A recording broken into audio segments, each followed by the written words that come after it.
Hello friends, welcome back to my channel. मैं शिवांगी सिलाई time में आप सभी का स्वागत करती हूँ। तो चलिए आज हम ये 6 to 7 ईयर बेबी बॉय के लिए सलवार बनाना सीखेंगे। तो ये देखिए, इस तरह से हमने इसमें म्यानी भी लगाई हुई है।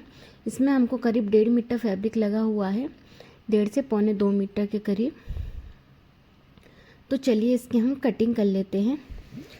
तो देखिए, सबसे पहले यहाँ पे फैब्रिक को हमने 4 फोल्ड में करके रख लिया है। ठीक है, अब यहाँ से हम ऊपर से थोड़ा सा फैब्रिक को स्ट्रेट कर लेते हैं। और देखिए, लंबाई यहाँ पे फैब्रिक की 34 इंच के करीब ली हुई है हमने। तो यहाँ से हम फैब्रिक को स्ट्रेट कर लेते हैं। इसके बाद यहाँ से हमने ऊपर 2 इंच एक्स्ट्रा लिया है, तो यहाँ पे हमने मार्क कर लिया। और यहाँ से लेंथ हमने 29 इंच पे लेंथ ली हुई है। ठीक है, ये 2 इंच हमने क्यों ली है? 2 इंच हमने लूजिंग के लिए ली है कि सलवार थोड़ी सी हमारी बड़ी बने, इसलिए। ठीक है, क्योंकि बढ़ता बच्चा होता है, पहले से ही फिक्स बना लेंगे तो उसमें फिर छोटी पड़ जाती है सलवार, इसलिए हमने उसमें 2 इंच पहले से ही एक्स्ट्रा ले लिया है। तो ये ऊपर से हमने 2 इंच एक्स्ट्रा लिया है। ठीक है, यहाँ पे फैब्रिक की चौड़ाई 13 इंच है। आप चाहो तो ज़्यादा भी रख सकते हो। ठीक है, और क्योंकि हमको ये सलवार बनानी है इसलिए।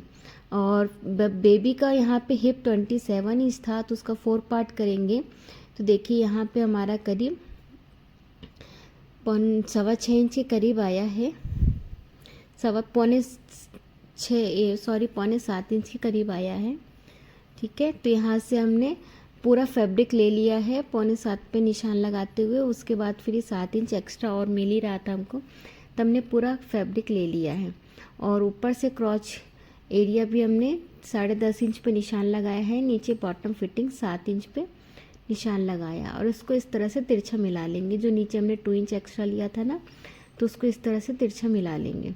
अब यहाँ पे लाइन ड्रॉ कर लेंगे।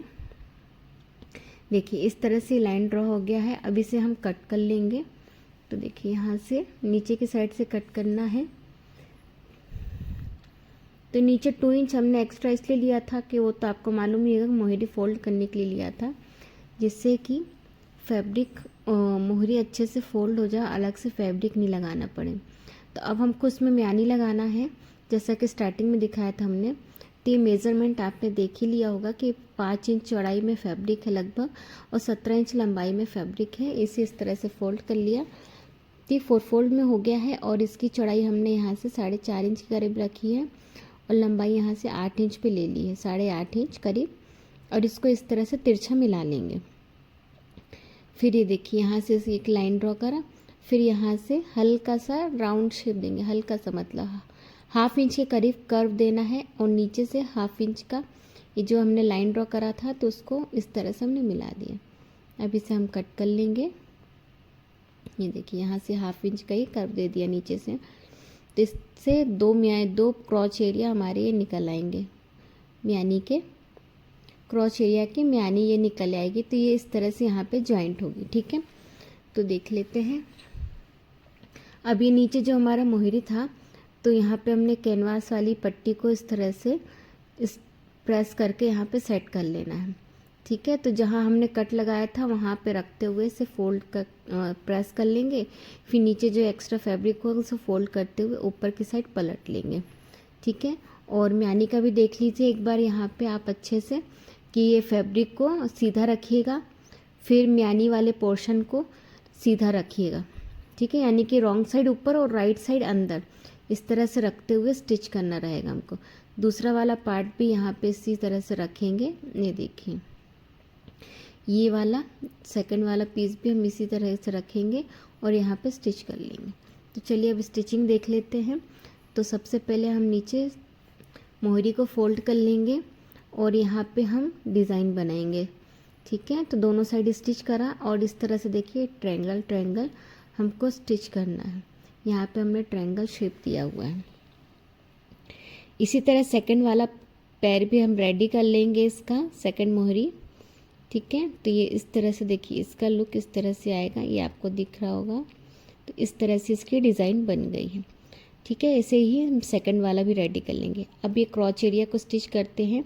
तो क्रॉच एरिया जहाँ तक हमने लिया था तो वहाँ हमने कट लगा लिया था एंड में, और इसको जहाँ पे कट लगाया था वहाँ से रखते हुए इसे म्यानी को स्टिच करना है।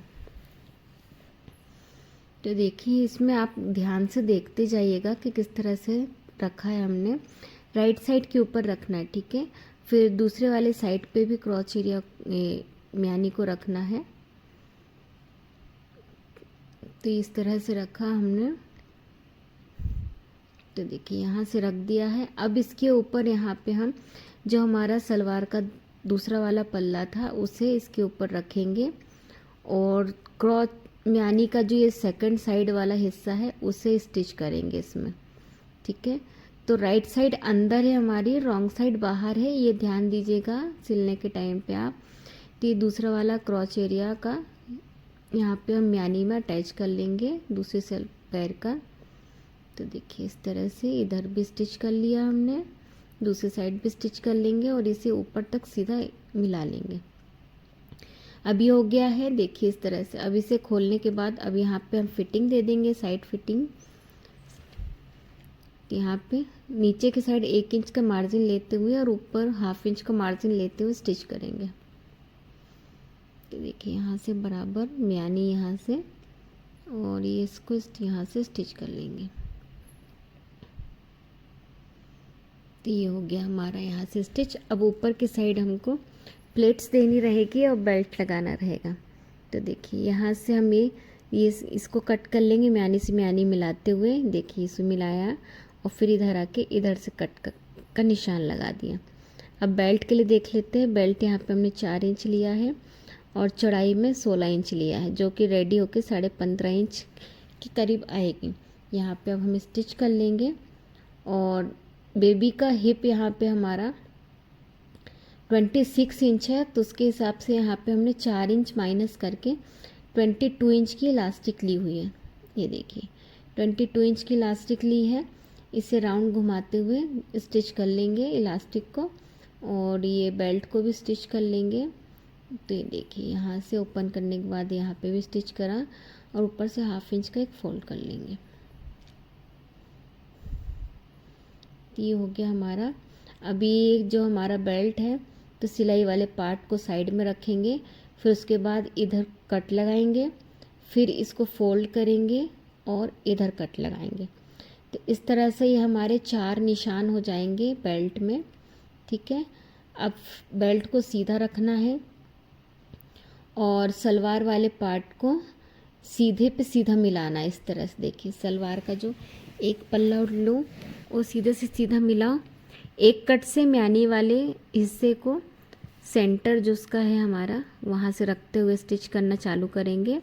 फिर जो उसका सेकंड कट आएगा उसको कट से कट मिलाते हुए जितना भी एक्स्ट्रा फैब्रिक होगा वहाँ पे इस तरह से हम सल दे देंगे। देखिए इस तरह से कट से कट मिल गया, वापस स्टिच करेंगे। फिर ये जो नेक्स्ट कट आया है तो कट से कट मिलना चाहिए। तो यहाँ पे अब हमारा कट कौन सा आएगा, अब ये हमारा म्यानी वाला पोर्शन आएगा यहाँ पे, सलवार का सेंटर पार्ट, ठीक है।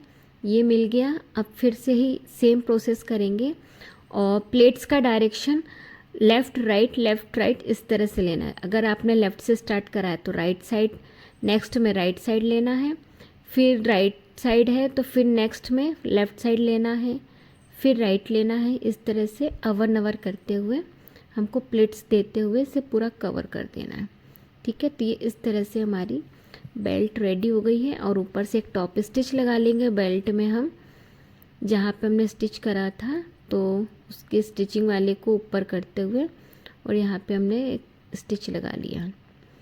इसके बाद इलास्टिक को घुमाते हुए स्टिच करेंगे और ऊपर डबल फोल्ड करते हुए स्टिच कर लेंगे।